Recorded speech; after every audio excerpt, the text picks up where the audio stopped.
Moed, Katan, Daf He. Two topics today.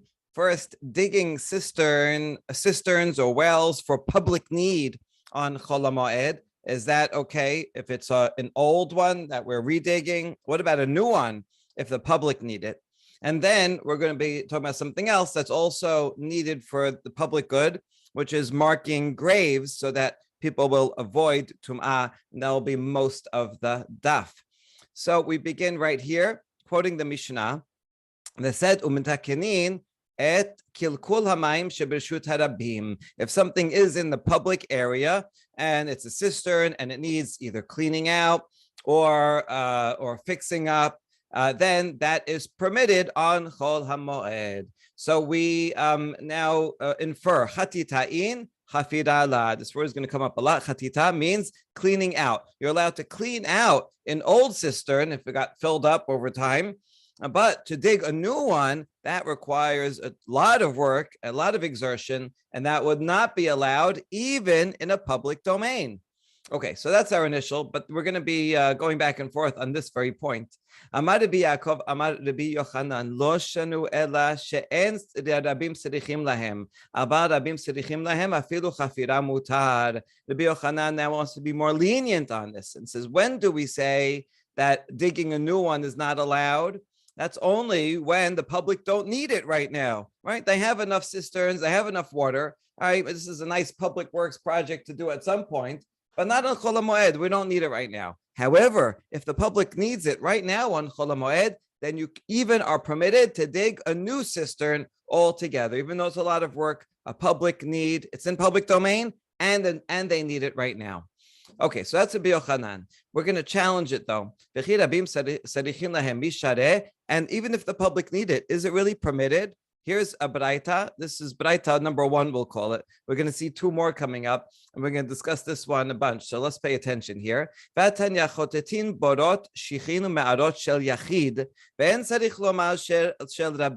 comparing a private cistern and a public one. It says, yes, we can clean out cisterns, ditches, caves of a private person, and all the more so you can do it for that's in public domain on Chol HaMoed. Ve'en chofrin borot shechin marot shel rabim, but you may not dig from new these caves and cisterns of the public, and certainly not of a private person. So there you go. According to this Baraita, there seems to be no difference between public and private.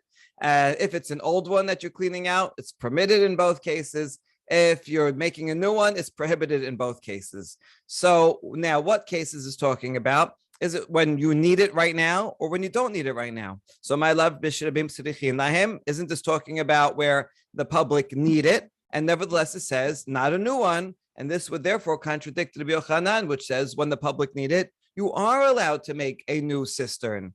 So it contradicts. Then we say, no, maybe not. Lo b'she'en rabim tzrichim lahem. Perhaps this Baraita is talking about a case where the public don't need it. And that's why it says you can't make a new one. But if the public did need it right now, then you would be able to. Okay, this Baraita doesn't say either way. So we're going to have to bring in a couple of other Baraitot. So because this Baraita equates that of a private and public, so if you say that it's a case where the public don't need it, then the equivalent of a private one is also where the private person doesn't need it. Now, if he doesn't need it for himself, then he should not even be allowed to clean it, not even allowed to do anything. And that's what we learned in the following Baraita. V'hatanya borot shechinu me'arot shel yachid konsin mayim letochan aval lo chotetin velo shafin et sidkehen v'shel rabim chotetin otan v'shafin et sidkehen. So here you says that you can gather water into cisterns and ditches and caves of an individual. Yes, you can allow water to come in, but you may not clean it out. So this is very stringent, and you can't plaster up the cracks. If it's a public one, then you can clean it out and plaster its cracks. So this seems to be talking about a case where it's not needed. If it's not needed, then even a private one cannot even be cleaned out. So that Baraita can't be talking about where you don't need it. It has to be talking about where you do need it.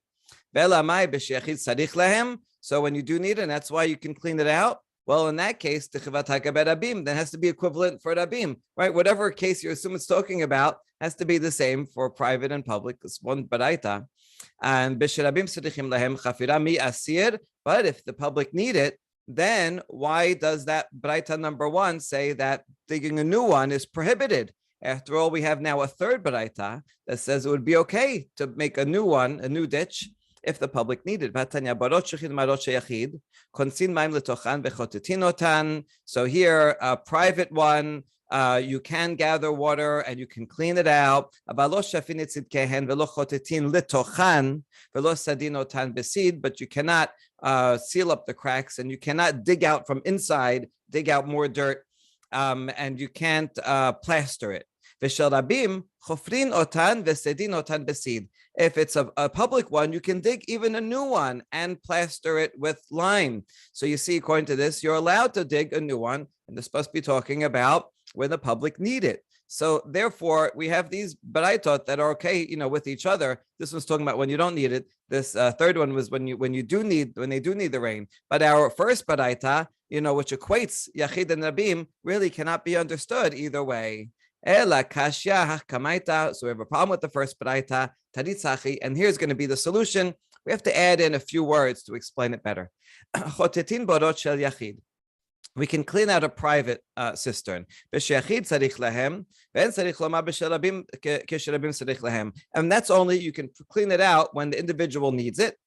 And we don't need all the more so in the public case when they need it. And in the public case, not only can they clean it out, they can even dig a new one. So that's the words that we're adding here. And we cannot clean out the cisterns and wells of the public. But that's when they don't need it. And if an individual also doesn't need it, that would also be prohibited. And furthermore, if an individual doesn't need that to use it during the holiday, then even cleaning it out would be prohibited. And there you go. To conclude, right? We can by adding these words, we can fit all the opinions together and uphold the original statement of Rabbi Yochanan. And in fact, if for an individual, if he doesn't need it, he can't do anything at all. If he needs it, he can clean it out. If it's a public one and they don't need it, they can clean it out. If they do need it, they can even dig a new one. That's the bottom line. And the Rav Asher is going to try to support it from the Mishnah. Our Mishnah, the Katani, osin kol sorche rabim. After it gives a list of the things you can do, it adds in a general rule. You can do anything for the public. Kol letuyemai. Why that extra phrase and extra word? Lav letuye chafira. Must be, it's coming to say, yes, you can even dig a new one. Okay, that's a nice, seems to be a good proof. We're going to first reject the proof, but then reinstate it. So, tuya hadetanya, yosin lekavetz et haderachim ulotaken et harechovot v'et isterataot.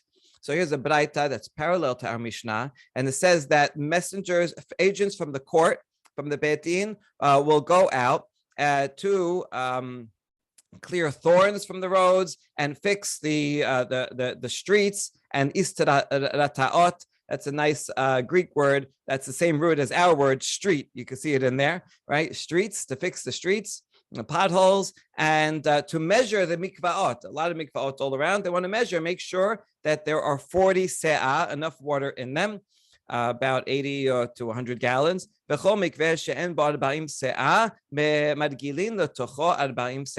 if it doesn't have, they find that it's lost water over time. So then they would regulate some water. It has to be rainwater that will flow directly into the or coming from a stream. Then it would flow directly into the mikveh and fill it up. Okay, so all these things are done.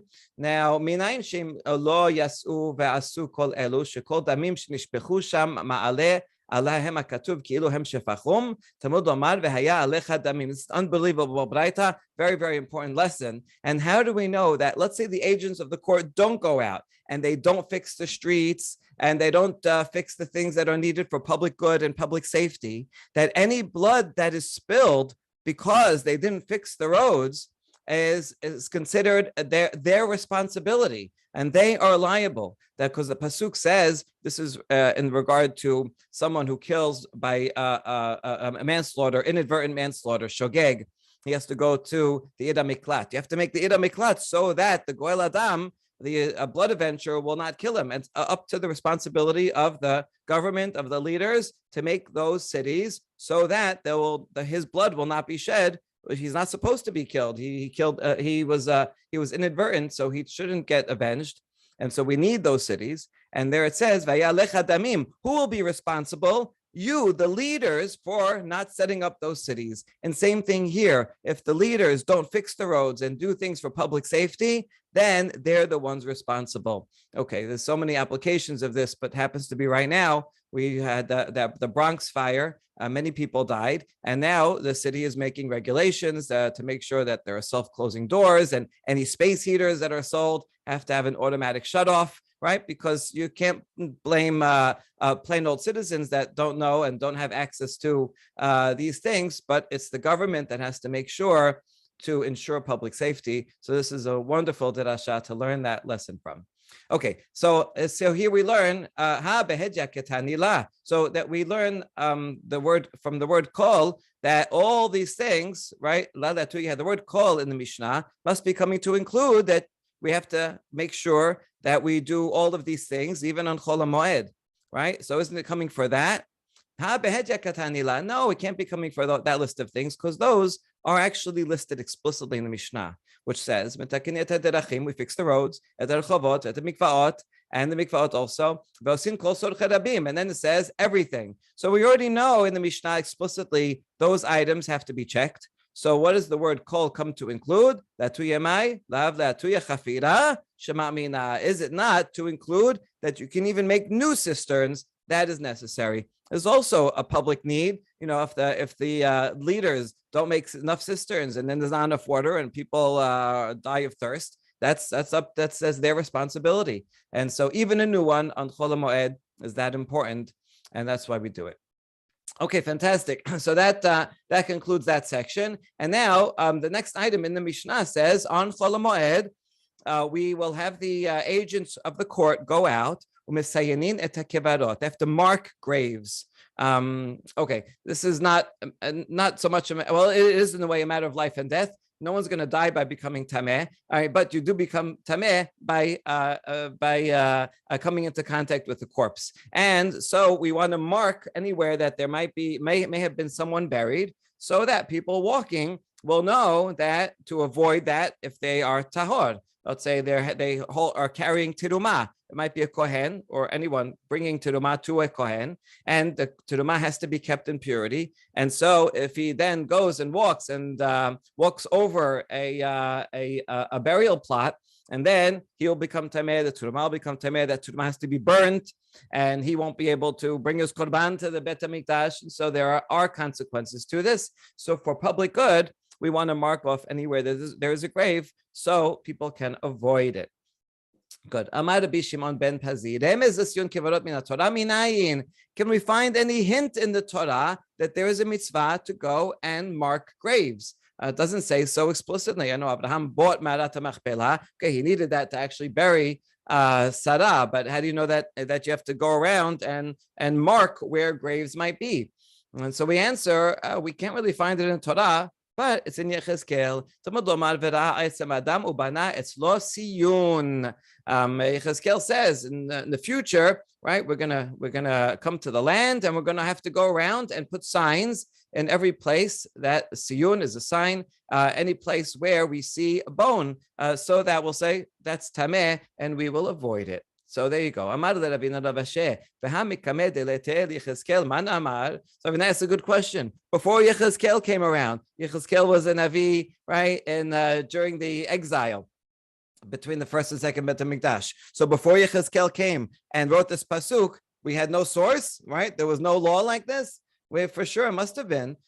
So that's a good question. So we answer the question with another question. ולטעמיך דאמר רב חיסדא, דבר זה מתורת משה רבנו לא למדנו, מדברי יחזקאל בן בוזי למדנו, כל בן אחד ערל וערל בשר לא יבוא למקדשי לשרתנו. We have another case where we have a law that is not found in the Torah of Moshe and Chumash, but is found in Yechezkel. And this law says any foreigner who is uncircumcised, and you see in the context there, it's talking about not only non-Jews, but even Jews, even Kohanim, who are not, who don't have a circumcision, even if they have a good excuse. For example, if their brothers died from getting a brit milah, so then the next brother does not have to get a brit milah. It's dangerous. Nevertheless, even though he doesn't have to, he cannot come and serve. Right? Anyone who is arel cannot come and serve. So Yechezkel comes and teaches us that law in this pasuk, and even though it's not in the Chumash. So Mikamed Delete Yechezkel Manamad, before Yechezkel came, what was not a law, right? Because we have no source. Rather, it was an oral law, it was an oral tradition. And then Yechezkel came and wrote a pasuk, so that now we have a written source for the oral tradition. So too, we had an oral tradition that you have to mark graves. Not everything, and not every law is explicit in the Torah. A lot of it is Torah Shebe'al Peh, and then sometimes Navi will come and add a pasuk to it, even though the law was in fact known before. So that's we learn from one example to the other. Okay, now that we brought one source, we're going to have a series of lots of different possible sources for the law that you have to mark where impurity is. For example, someone who is a misorah, he finds, right, he goes and he checks himself and he says, this spot, misorah, he has to leave the camp. And as he's leaving, he has to make an announcement and say, Tameh, Tameh Yikra. Everybody, I am Tameh. So that when he's walking out, his friends won't say, hey, Bob, how you doing? Come shake his hand. So Tameh, right? Everybody leave me alone. He has to go into quarantine. Do not shake his hand. Sounds familiar. Okay, Tum'ah Kor'ah lo ve'omedet lo perosh. What does it mean? Who's calling? So that Tum'ah, as if the Tum'ah itself is calling and say, everybody leave me alone. And so we learn from here that whenever you have impurity, we have to make sure there's an announcement that there's impurity here, everyone should leave. So even if it's not a misorah who's alive and walking, even if it's some bones that are buried, we have to mark where it is. I like his, this Rabbi Uziel was named after his grandfather also, Uziel. Tum'ah kor'ah lo ve'omedet lo perosh. As if the impurity is crying out to the passers-by, that when you have a sign, when you have a tombstone, and saying, everybody, remove yourself, don't come near. Unless if you're tameh already and you want to come visit the person, obviously it's okay. But if you are want to maintain tahara, then avoid that area.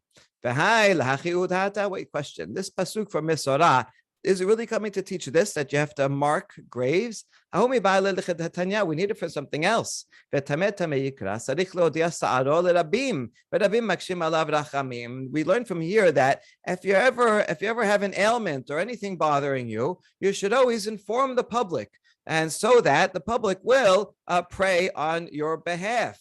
And so that's why the Misorah is going out and say, Tameh, Tameh, everybody, right? I'm Tameh. They say, why? I'm Misorah. Oh, poor guy is Misorah. Let's pray for him for healing, right? And therefore, if someone is sick, someone has a problem, some people like to be private, but it's there's a positive element to telling others about it, and so that they can care for the person and assist, and also pray for the person. That's what we learned. That's what the announcement is for. Well, no. Im ken lichtov v'tameh yikra. My v'tameh tameh shmat mina tarte. No, if it was only that, it could have said it once. But the fact that it says tameh tameh twice, we can actually learn two things. Number one, that if a person or any place is tameh, we should announce it for people to avoid. But we also announce it so people should empathize and pray on behalf of the person. And that's another really beautiful lesson. And it really works, when we hear someone is sick and then we pray for them in Bet Knesset, and everybody else hears, oh, who's sick, and then they go and they visit and help out, and they also pray for them, and it makes a huge difference. Okay, Abaye Amar Mehacha Pasuk says, don't put a stumbling block in front of a blind person, and it doesn't only mean literally putting a block in front of a blind person. In fact, probably means everything else but that. This is a figurative. Anytime there is something that might trip someone up, we have to avoid that, and this is literally that. If we have tumah in the middle of a field and there's no mark, then people are going to become tameh without knowing it. So we have to tell them. Another pasuk from Yeshaya that says, "Pave the way." Right, when we want to go and when we want to go to Eretz Israel, we have to avoid any obstacles and hazards. So that means physical things, but also impurity. And so this is a way of marking, paving the way by indicating where Tumah is. Rabbi Rav Chinina Amar, Harimu Michshol Mederech Ami. Another pasuk in Yeshaya. Oh, same pasuk, right? The other half of the pasuk that says, take away a stumbling block from my people so they can go straight and not become tameh on the way.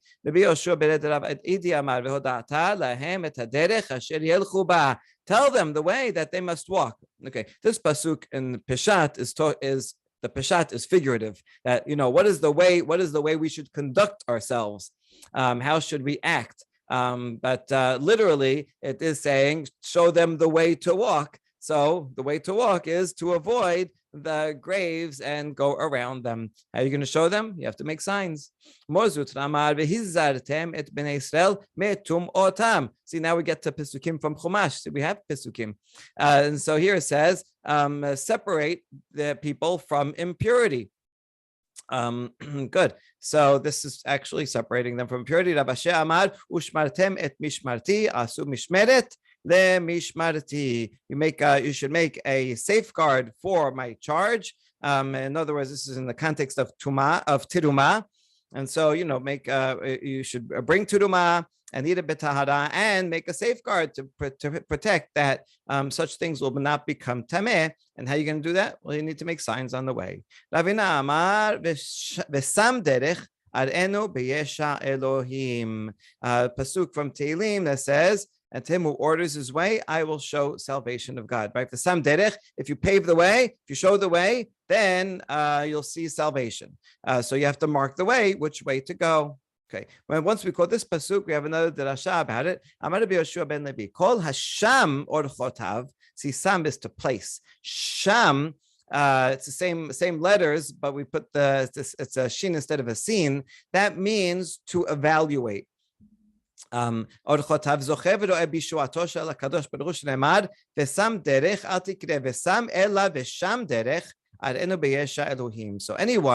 who weighs his ways, right? He evaluates the path that he should go on, and he says, is this a better path or is that the better choice? And makes the right choices, that person will merit to see the redemption from HaKadosh Baruch Hu. Since it says Vesam, and don't read it Vesam, but rather Vesham, right? In those days, they didn't have Nikudot, but they had oral tradition of how to read it, but it was more flexible because technically the same, the consonants can be read in many ways. So even though the oral law says the Peshat is this way, but the other possible vocalizations also have some significance. Here's an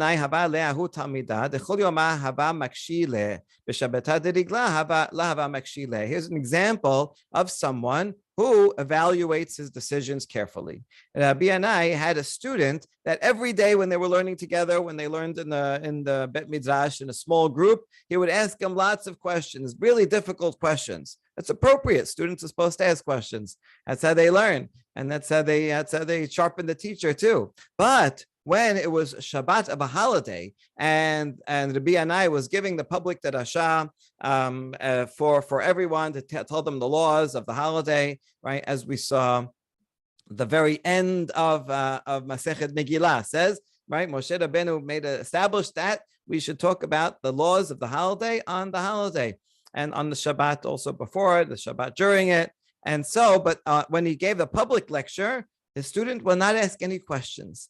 Kari aleh v'sam derech or v'sham derech arenu b'yesha Elohim. And B'yanai ascribed to him this pasuk that someone who evaluates his ways will see redemption. The point is that when they're in the study session together, then that's appropriate setting to ask lots of questions. When they're in public, then he might ask a difficult question and stump Rabbi Yanai in front of everyone. Rabbi Yanai has to go and do more research, and everybody say, "Oh, look, Rabbi Yanai doesn't know something." And so also the public will get confused. Wait, there was a question. Did he say that? Did he not say that? So when everything in its appropriate setting in a public lecture, that's not the time to ask those difficult questions. And so you see that the student, he would measure his ways and act appropriately in each setting. All right, and now back. That was some nice agada. Back to the halachot of what exactly, when, and where should we mark a grave, and when should we not? Tenor Banan and Messianin lo al kizait min hamet lo al esem kisora velo al davar she'eno metame be'ohel aval Messianin das shidrav al gulgolet v'arov binyan v'arov minyan hamet.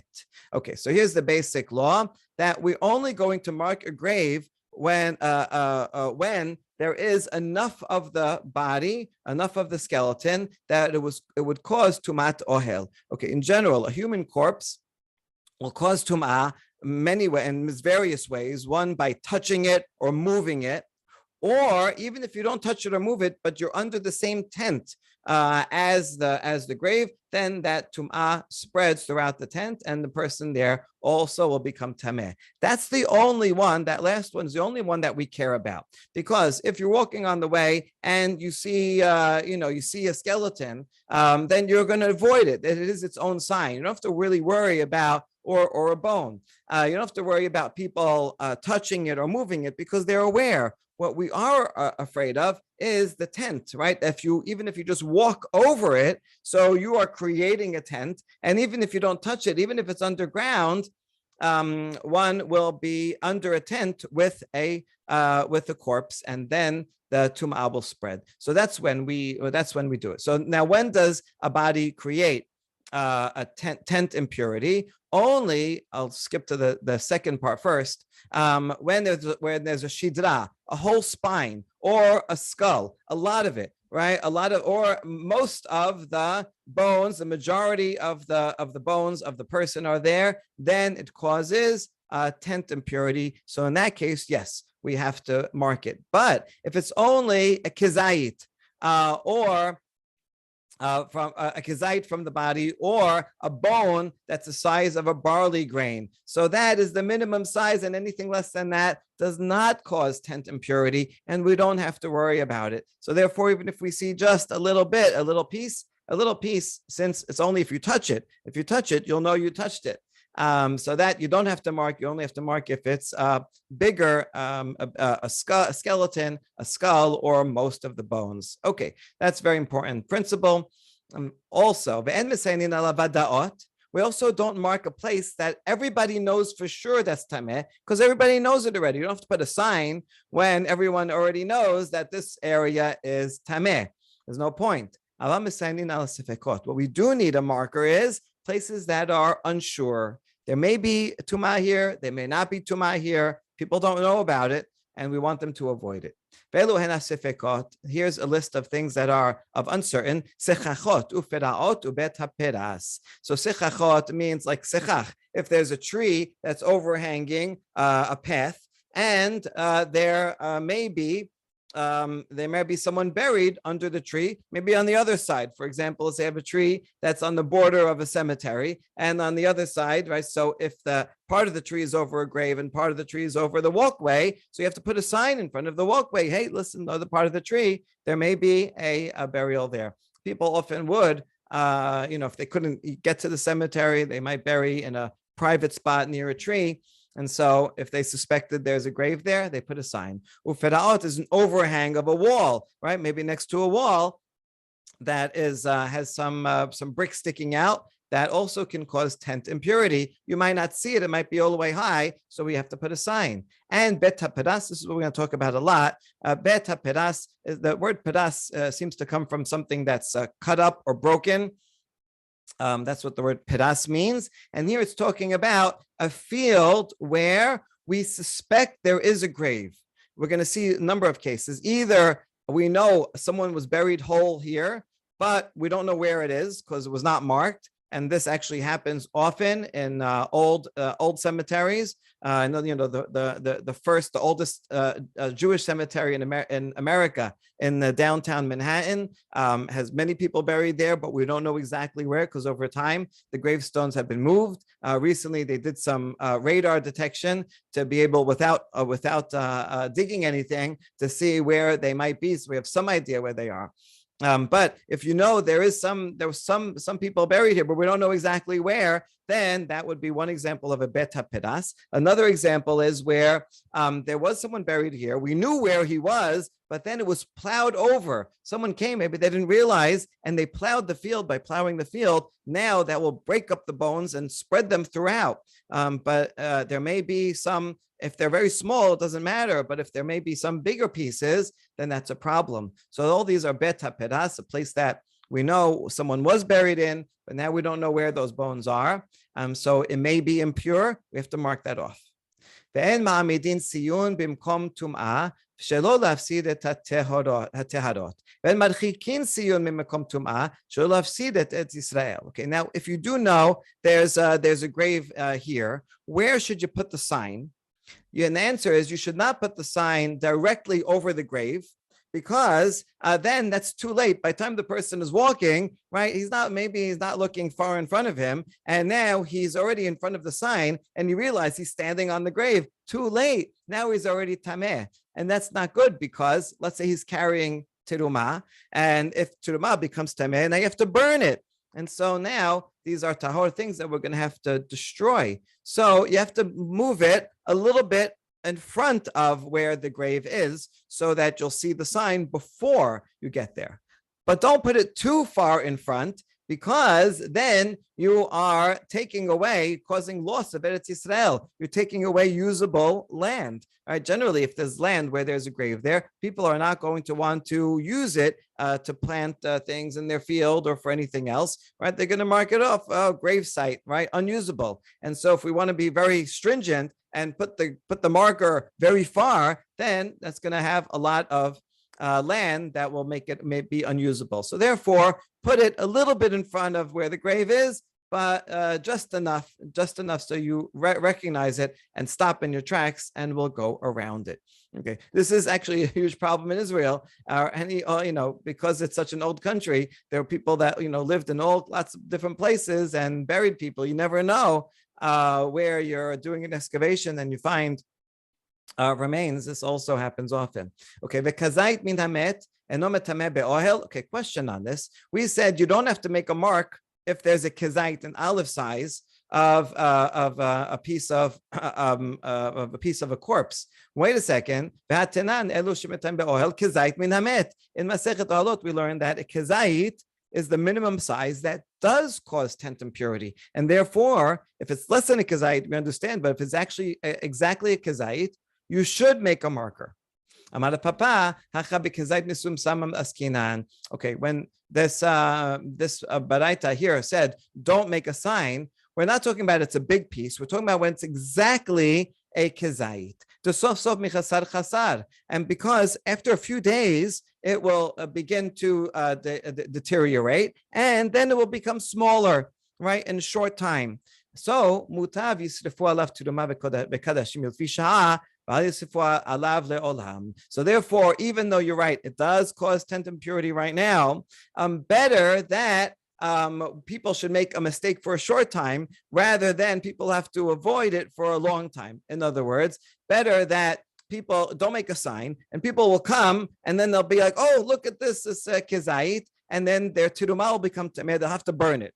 We don't want that to happen, but that'll happen, and it'll only happen for a few days, rather than putting a sign there. So the sign will help for the few days, but then that sign's going to remain forever, even after this piece of the body disintegrates and goes into just a tiny, tiny bit and does not cause tent impurity anymore. And nevertheless, people are going to be walking there and they don't see the sign, and then they're going to say, oh, now everything I'm carrying is tameh, and they're going to burn it, even though it's actually not tameh. So you're not really, it's so better to think about the long term, and even if it causes a little bit of short-term loss. Question? I'm just unclear, because it said before the skeleton, the head. That's much bigger than a kezayit. So why would it say kezayit but also mention these very large pieces? Right. So it's giving all the examples because there's different combinations of them. So something that's whole, even if it's small, is a problem. If it's a majority, even if it's from different corpses, right? Gets very complicated. If you have something from many different people, each one is small, but collectively it does make a majority. Does that add up? So we have to mention each of the cases. Okay. Good. Now we're going to analyze that braita piece by piece. And so, sechachot ufira'ot. Sechachot ilan hamesech alad. So what does sechach mean? It means boughs of a tree that overhang near a cemetery and over where people walk. That's referring to protruding stones from a wall that are maybe over a burial and where people walk. Beta pedas kiditnan. Beta pedas. Beta pedas, here's one definition of it in Masechet Oholot, chapter 17. It says, someone who plows over a field where there was a grave. Well, now that it's plowed, it's actually worse in a way because the plow drags those bones and they can be anywhere in the field. So on the one hand, it's better because we wouldn't never do this. It's desecration. But if it's done, on the one hand, the bones now are smaller, so they may probably too small. On the other hand, there may be big pieces and they could be anywhere. So how far do we have to worry that the plow may have dragged these bones? Up to 100 cubits, right? So even if it's a huge field, and we know the original plot was here, so we have to worry about 100 cubits is the maximum.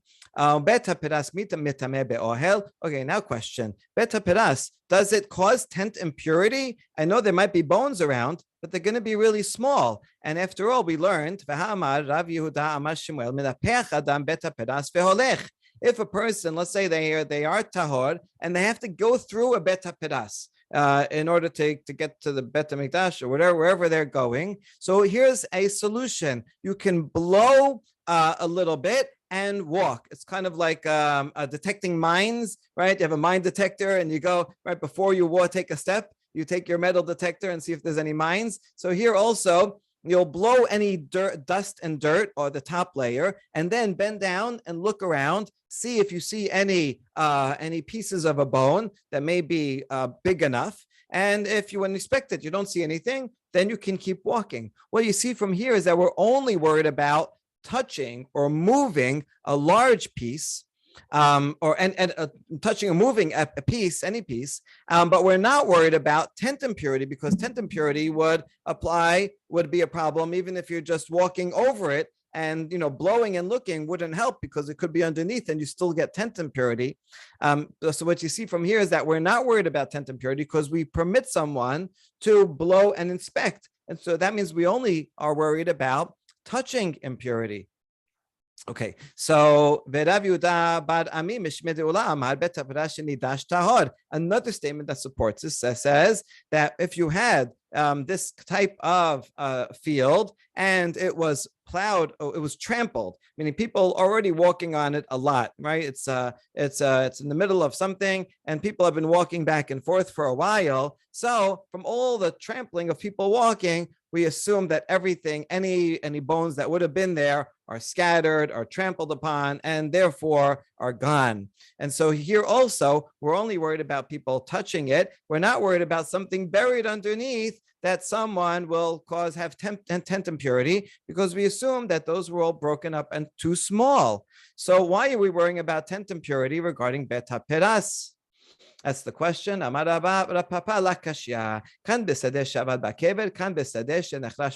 is, you're right. We're talking about two different types of Bet HaPeras. One is that there's a field and we know there was a whole burial here. It was not plowed, right? And someone was buried somewhere. We don't know where the stone is gone. We don't know where it was. So it could be in any spot. But wherever that spot is, there's a whole body underneath. That will for sure cause tent impurity. And therefore, we mark it off and say, this whole field, there's a suspicion of a grave everywhere here. That's what we mark. The one that we don't need to mark is one that we just mentioned. If there was a body buried, but it was plowed. So then we assume that plowing broke it up into little pieces, and therefore it does not cause tent impurity anymore, and that does not have to be marked. Okay, so that's a really important distinction. And so more on that. If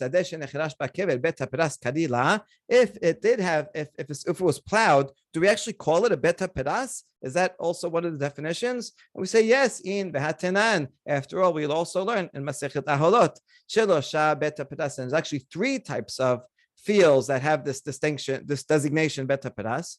There's a whole grave there. We just don't know where it is.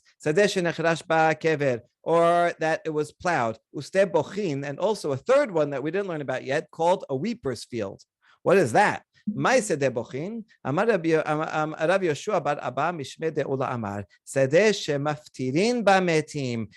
field that where someone died in, I'll say, in one town, and then they're going to transfer it either to another town or to a cemetery outside. So there was a field at the border.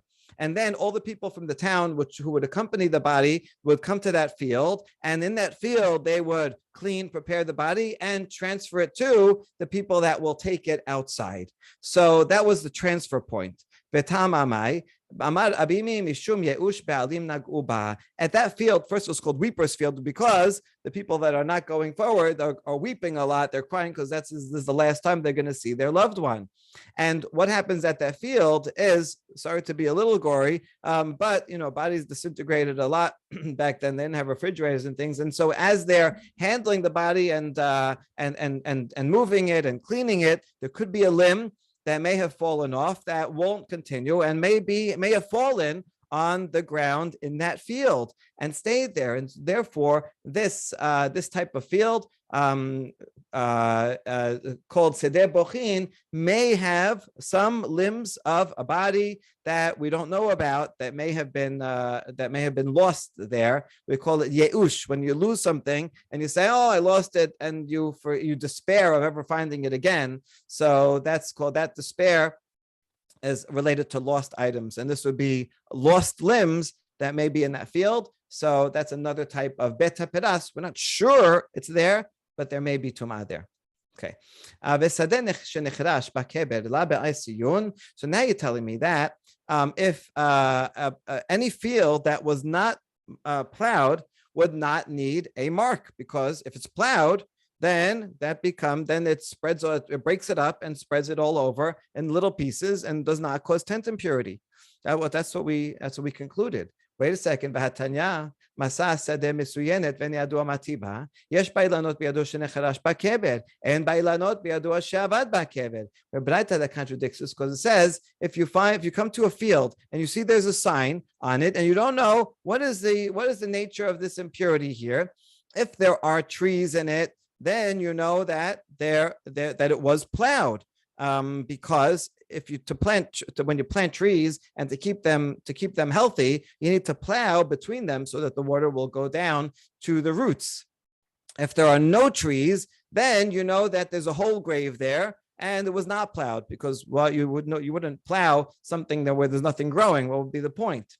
And so what you see here is that there is a case where there are when there are trees and you say we know it was plowed and yet there is a sign there, so it means we do put a sign even when it's plowed. The continuation of Braita says, Biuda disagrees with this distinction here, whether there's trees or not, and says you can't decide on your own. There's a lot of complications in these laws, and not for a layman to decide on their own. You need an elder or an expert student to come and take into consideration all the factors and decide, this field is tahor, or we have to assume that there's tumah in this field. Okay, so that's the distinction, the controversy here. But anyway, we see here that there can be a plowed field that has a sign. אמר פאפא כי תניא בשדה שעבד בקבר תסיינוה. יש בה אילנות בידו שנחרש בקבר, אין בה אילנות בידוע שעבד בקבר. Oh, so Rabbi says that, but what's that talking about? There's talking about a field where there was a full whole grave, and we don't know where it was, and that's why they put a sign. In other words, first it was an empty field with no trees. They buried someone there, and they put a sign. And then afterwards, then someone planted trees. So if they planted trees, then we know that they plowed it after, and therefore it would be okay because they plowed it over. But if there are no trees, then you know that it was lost somewhere, and therefore we still have to avoid it. So actually, there could be a case where there is something that's plowed. Why would you put a sign? Because the sign was placed there before the trees were planted, before it was plowed, and that would explain it. Okay, hold on. We don't know exactly the setup. Here's why the Yehuda said what he said. Right? How it gets so complicated. How do you know where each one is? What if the trees are in the inner part of the field, and the grave is on the outside? So in that case, even though you see that there are trees there, and it was plowed, but maybe it was only plowed in the area of the trees, and the grave is actually on the outside, so you should still not be allowed to go in because it was not plowed in the area where the grave is. Kedam Ula. And the answer is, like Ula says, Be'omdin ala givulin. No, so the problem would only be when the trees are on the boundaries of it. And so, right, not in the middle, but on the boundaries. And so that means it would have been plowed all over. No. So Ula said about that somewhere else. We're going to apply that here also. So the trees are actually on the borders. And so therefore it must have been plowed all over. Wait, that still doesn't answer the question. So maybe the grave was in the middle and the trees are on the perimeter. So it was only plowed along the perimeter, but the grave is still intact. So just because you see trees there, you can't assume that this was plowed and the grave is gone. You have to still worry that the grave might be intact in the middle. And so the answer is bim subachin. Okay, you can only use this rule of thumb, the rule of thumb that says if there are trees and it's plowed, then it's okay, only when the trees are scattered throughout.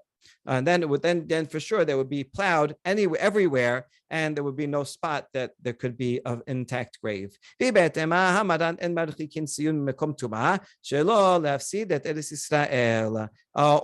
we can say we don't worry about the distance because we already saw that law that wherever you put a sign, the sign should always be right near the tum'ah. And therefore, you don't have to look at the whole field, but if there is a tree near the sign, then you know it was plowed in that area, because we always put the sign next to the grave in order not to cause loss of Israel. All right, let's just finish off this baraita.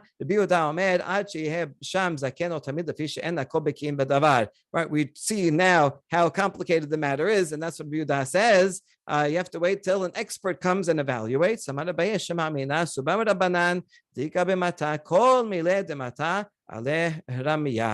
And so Abaye says this imposes a huge responsibility on a Torah scholar in a city, that all the affairs of the city, all the public safety, as we mentioned before, right, and making sure people stay away from tumah, everything that's needed in the city is his responsibility. And so he can't just say, oh, I just want to stay by myself and study. No, once the stage is there, he has to take care of all these things. So on the one hand, it looks like, we're telling the lay people, oh, you don't know anything. You have to go to the sage to give him more power. But the sages, I'm sure, would rather not have the responsibility. It's really imposing tremendous burden on them. But yes, since they're there and they understand these things better than everybody else, they have to take the time to take care of all these matters for public good. Baruch Adonai Olam. Amen ve'amen.